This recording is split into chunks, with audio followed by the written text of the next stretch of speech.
I had no idea what was going on or where we were going. Sitting in the back of a limousine with a nasty-smelling bag over my head, I couldn't be sure of anything.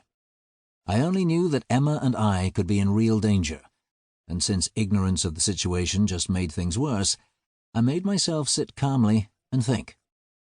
I could feel Emma wedged in beside me, her whole body stiff with tension. I pressed my arm against hers, and she pressed back. Neither of us said anything.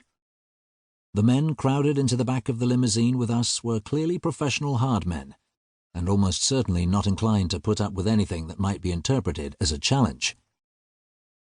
It did seem to me that there was room for optimism in our situation. We hadn't been handcuffed, drugged, or knocked unconscious, which suggested someone wanted us delivered undamaged, if possible.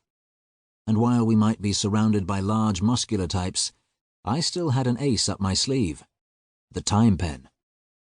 I raised my hand slowly to scratch at my chest, and then slipped it inside my jacket. One quick push of the button, and time crashed to a halt inside the limousine. I pulled the bag off my head and looked quickly around. I only had as long as I could hold my breath to decide what I was going to do. There were 3 large muscular types crammed into the back seat with Emma and me, all of them frozen in place. It shouldn't be that difficult to clamber over them to the car door, grab Emma, and jump. But what would momentum do to us once we were outside the moving car and I was forced to restart time? And even if Emma and I did survive the fall, how far would we get before they turned the car around and came after us?